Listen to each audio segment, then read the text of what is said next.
everyone, welcome to the Graveyard Show. It's your boy, Spooky Steve. Tonight we're going to be talking about a film.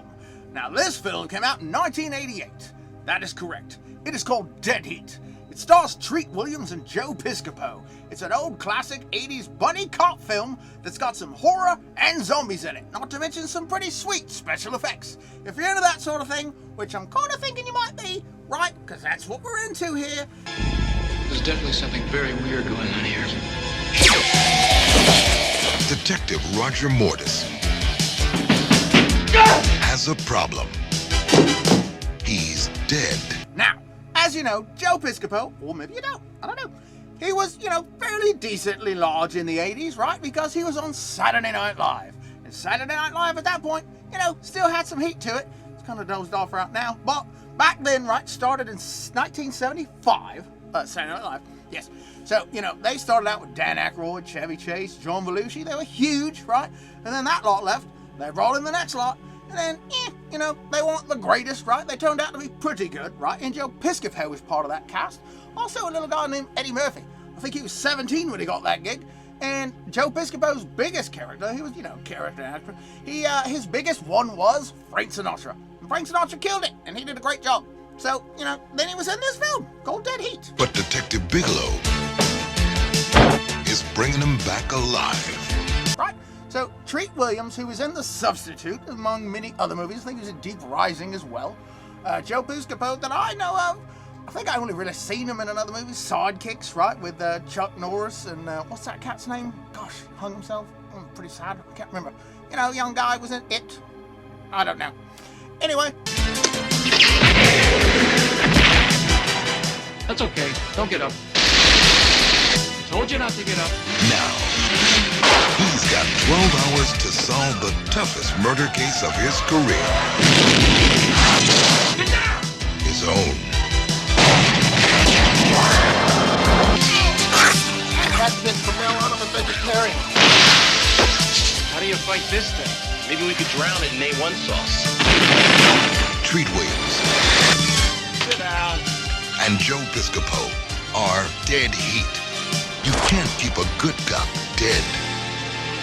This is a buddy cop horror film, right? And it was directed by Mark Goldblatt.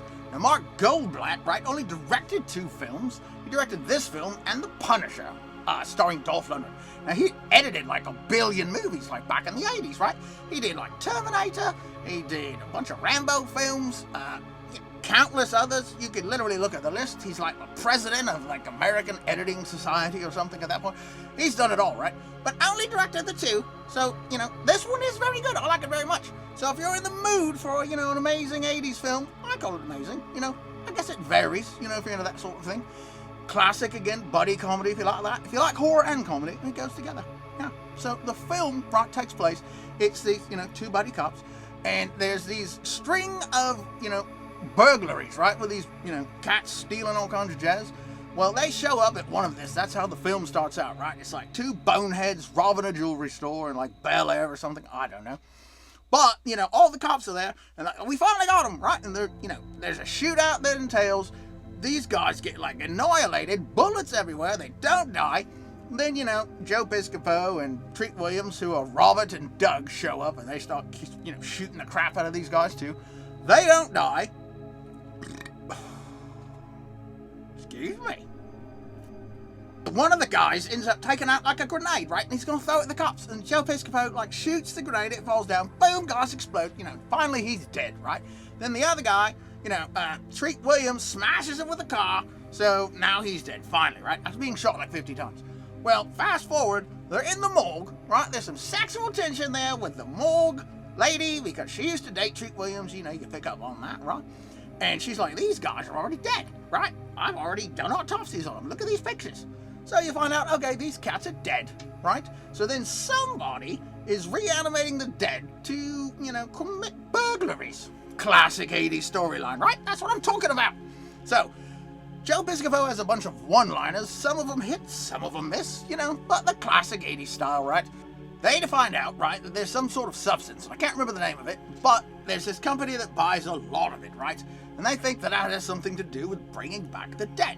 So Treat Williams and Joe Piscopo decided they're gonna go check it out, right? So they go to this lab, right? And apparently they make, hair products and skin products, lotions and whatnot, so on. So they use a lot of different chemicals. Well, when you first go in, the guy, right, the receptionist cat, right, he's reading a Penthouse magazine, and he totally ignores them. And then Joe Piscopo has like a, really good line where he like pulls the magazine down and he goes, "Hey, sorry to interrupt your erection." Right? Classic funny line, right? I mean, what 80s movie doesn't say that? You know what I mean? Anyway, so then this, whatever lady comes and, the representative and explains everything, right? But, it doesn't make sense. And while they're looking around, there's a secret door, and, Joe Piscopo's like, I'm gonna go in there, see what's in there. Well, so he finds out that there's this giant, like, totally cheesy looking machine, right? That's like the reanimator, right? Well, they don't know that. There's a body on it in a bag. Well, fast forward, then the body comes out, right? And it's like this two-faced, biker guy, and he starts attacking, and they're fighting. And, before that, they were like, hey, look, this is the room that decompresses air for animals after we've treated them with, our chemical products to kill them immediately. While Joe Piscopo is fighting this big biker guy with, like, two faces, which is an amazing-looking, special effects thing. It's pretty awesome. Check it out. You'll love it. Treat Williams gets stuck in the air decompressing system. He dies, right? So now he's dead. Joe Piscopo wins, right? Because he's got muscles now, right? Then, they end up, Joe Piscopo decides to try to bring Treat Williams back, right? So, Doug tries to bring back Robin. And he does. And so he doesn't even know he's dead, but he's got no heartbeat. And, his ex-girlfriend, the morgue lady's there, and she's like, you've been dead. And he's like, I'm not dead. He's been dead, right? And so they're like, look, you're dead, mate. And you got like 12 hours, because then your cells and everything are just going to decompose. You're going to fall into a vat of like ooze and slime. And he's like, that means I got 12 hours to solve my murder. So there goes. They go try to find out who is doing all of the reanimating, right? And who is, robbing these banks and who killed him. So that's part of the film, the first out of the film. They go and they find out that one of the customers of this large portion of, chemicals that gets purchased is, like, in Chinatown. So they go to, like, a Chinese restaurant, right? Because, whatever they use of that food. Anyway, so then there's the one guy who sells the Magpie from Gremlins, right? And that other giant Asian guy who's in, like, Bloodsport and, he's, like, big and he's always fighting with, I don't know his name. He's been in a ton of stuff. If you see the movie, you'll know who I'm talking about. So, at that point, he's got, like, one of the reanimating things above his head. An oriental lamp, alright? So, as they're fussing and whatnot, it goes off, and then the food he's chomping, I can't remember if it's a duck, I think, or fish, I don't know. So, he's got, like, a wet rack of animals, right, that he's selling, because it's like a restaurant/grocer. And so they all start coming alive, and they're fighting it, and, Doug and Robert are fighting these animals that have, reanimated, and then, Joe Piscopo, Doug, right, he's up fighting like a pig that comes to life, and they fight all that jazz, and then, there's like a freezer door, and it's, right, and then, what's in there? And you think, oh no, it's gonna be like a giant zombie, right? But no, it's literally like a cow, right, that's ready to be processed for meat, right? It's got no head, no skin, it's just meat, and it's, and it comes out, and he's gonna fight that. Treat Williams is like, well, how am I gonna fight this thing? And then Joe Piscopo says, maybe we could drown it in A1 sauce, right? But, again, like I said, it's got some cheesy lines in there. Some of them hit, some of them don't. It's kind of up to you. So they end up fighting all that. It's really cool, really fun. Like I say, it's a fun watch, right? Especially like 80's movie and horror and comedy and special effects and things of that nature. This has got it. After that, they, the one girl that they became friends with, she's trying to leave. She was the one that, introduced him, at the place where he died, where they have the reanimated thing. So she's helping them now, because she's trying to escape, and they're sort of explaining everything. They go back to her place, right? There's another gunfight, right? Treat Williams gets shot up again. And finally he's like, hey, I'm dead. I can't die. And on the screen, right, there's Vincent Price, classic, right? So Vincent Price is in this film, and that's her father, she ends up telling him. So, and then Darren McGavin is also like the head autopsy person. I don't know what you call those people. I don't know. Mortician. There you go. He's like the head mortician. So Darren McGavin, the father from the Christmas Story, right, Ralphie's dad, who's, amazing, and he's great in this film. So then they fight these zombies there. They win, they leave. Treat and this woman, they sort of, got some chemistry going on there. So you're like, oh, okay, There's the morgue lady he was with, thinking, well, maybe.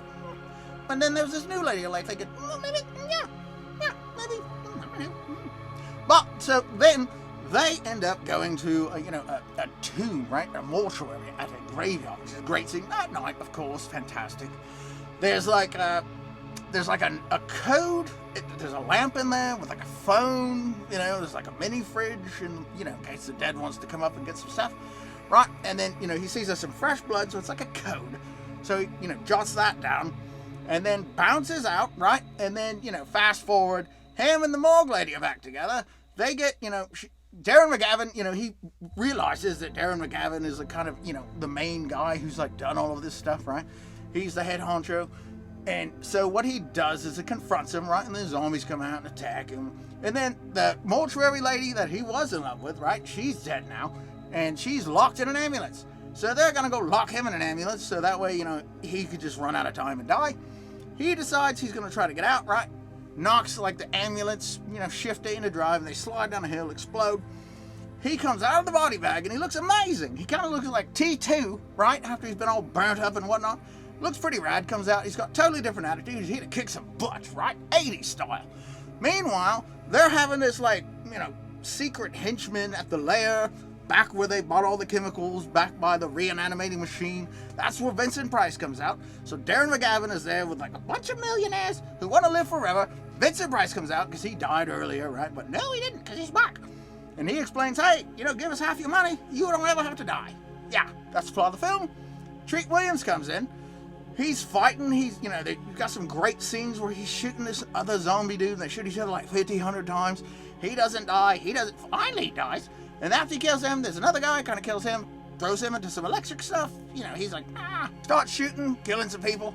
Then Joe Piscopo, turns out they killed him. Then they bring him back, right? And then, Darren McGavin's like, he doesn't know anything because his brain's all jacked up. He's a total zombie. But there's I can't remember what he says at the, in the middle of the film when, Treat Williams is rotting away, right? Now, speaking of that, so some of the special effects there, well, makeup effects, I should say, when he's zombified and slowly turning to a deceased person, it's not the best, right? Because it's, some scenes, it's like he's real pale. You can see that they didn't go down with the makeup here. And his eyes are a little darker and then not darker. But anyway, he decides he's going to use some lipstick because his lips are real white. I can't remember the blush or the shade, right? Joe Piscopo, right, is going to give him some grief about it. So Roger ends up saying that to Doug later while he's, a zombie and trying to kill him. And knocks him back, and so he realizes what he's doing. So then they both decide to go after Darren McGavin, Ralphie's dad. And now he's in for it, right? So they kill him. They kill him by putting him on the reanimating machine, and they reanimate him like twice, and then he explodes, right? And then the machine's about to explode, and Vincent Price is like, save the machine, save the machine. And, they're all shot up, and they're both dead, and they're gonna die anyway, and they don't know, how to be saved. But Vincent Price is like, look, listen, if you save the machine, I can save you. You don't have to die. Just save the machine. I'll do whatever you want. I'll give you money, and I'll save your life, and you can live forever. Sounds great, right? But they're like, nah, we want to die. Right? So they turn around, right? They walk out, and then die. Yeah, that's the end of the film. They die, apparently, because it just shows, I don't know, heaven, but it's just like clouds, and it's them talking, right? And then credits. That's it. That's the whole shebang. That's dead heat. Now, it's actually a good film, and it's a fun watch. 80's classic horror buddy comedy. You can't go wrong with that. Vincent Price, Darren McGavin. I mean, you gotta love those guys, right? It's a great film. I didn't mention the part with the girl that he falls in love with later on, Vincent Price's daughter, right? You're thinking, oh, right. And there's a scene where, she's getting out of the shower and she's sitting there in the bathroom, and he comes knocking at the door like, hey. And then he comes in, and you're like, what's gonna happen now? Well, I'll tell you what, it's not what you think, because she turns around, and she's like, I've been dead this whole time. And she starts, falling apart, which is great. Her face just, it's like she's having a stroke, but worse. Starts body parts falling off, eyeballs falling out, jaw falling out, whole body just melting on the floor. That's a classic scene, and that's the kind of stuff we like around here.